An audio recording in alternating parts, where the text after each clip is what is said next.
Olá pessoal, aqui é o professor Lucas. Sejam todos bem-vindos a mais uma aula de Geografia. Inscreva-se no canal.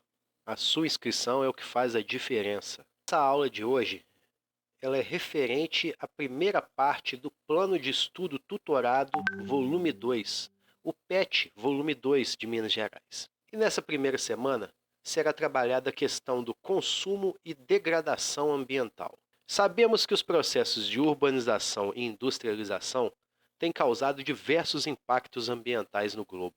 Os impactos são resultados do desmatamento, aterramento, impermeabilização do solo e da canalização de córregos e rios. Os principais fatores relacionados ao desmatamento são a agricultura, a urbanização, a silvicultura, os incêndios florestais e a ação de empresas de commodities.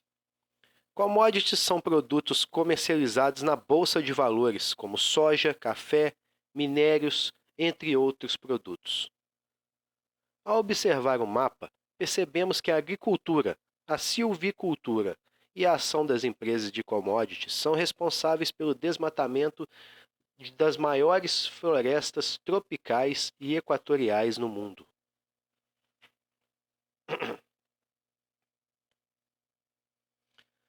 O Brasil vem se destacando ao longo dos últimos anos como o país com a maior perda de floresta primária no mundo.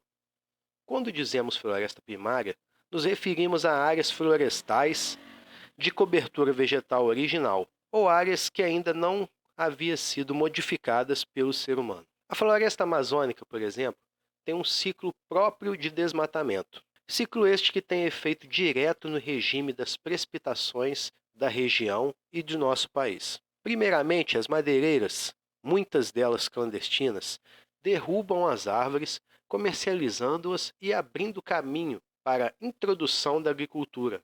Quando o solo se esgota, chegando a seu limite, por meio de diversas práticas de monocultura, é introduzido o gado. E assim vai ocorrendo o desmatamento da floresta amazônica, chegando a paisagem a ficar do jeito que podemos observar nas imagens. A impermeabilização do solo não deixa a água das chuvas penetrarem no solo.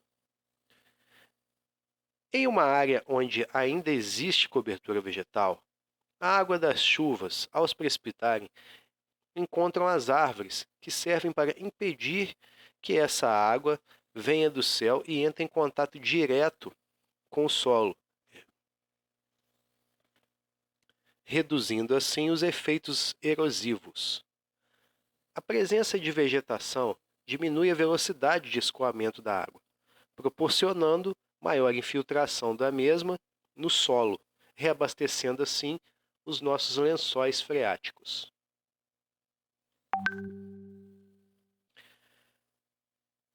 A taxa de infiltração vai variar muito de acordo com o tipo de cobertura do solo. Em áreas florestais, a taxa de infiltração da água no solo chega a 90%. Em áreas residenciais, cai para 60%. E em áreas urbanas, a taxa de infiltração do solo é no máximo de 10%. Como citado anteriormente, isso tem implicações diretas no escoamento superficial da água. Quanto menor a taxa de infiltração no solo, maior o escoamento superficial da água, como podemos observar na figura. Cidades permeáveis são aquelas que passam por menos transtornos relacionados a enchentes e alagamentos, ao passo que as cidades impermeáveis sempre passam por esses transtornos. Dois momentos de uma mesma paisagem, com o solo coberto pela vegetação, de um lado, e com o solo impermeabilizado, de outro. Como consequências das ações citadas anteriormente, temos o assoreamento dos rios, que é o processo em que os sedimentos provenientes da erosão dos solos se depositam no leito dos rios.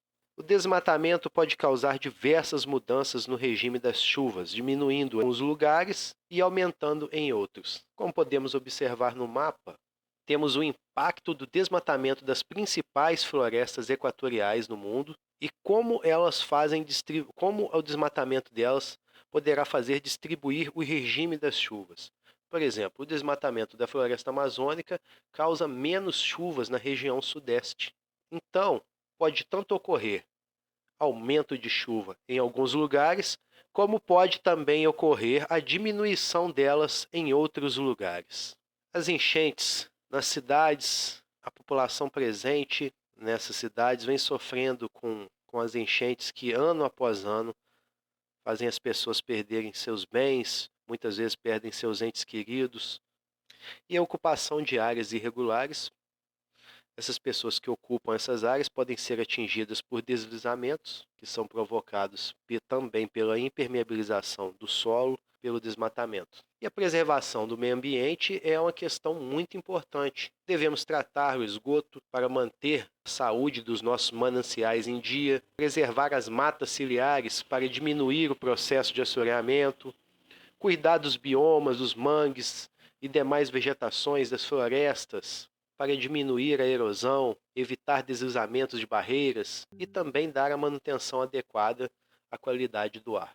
Mas em determinados lugares isso não consegue ocorrer. Existe uma desigualdade social muito grande. Elas se manifestam em dimensões políticas, sociais e econômicas, que muitas vezes agravam a degradação ambiental. Em muitos países, as pessoas não têm um mínimo para sobreviver, como alimentação, moradia, educação, saúde, e mesmo assim, a propaganda ainda continua incitando a população ao consumismo. Pessoal, era isso que eu queria passar para vocês hoje. Espero que todos tenham entendido e até a próxima.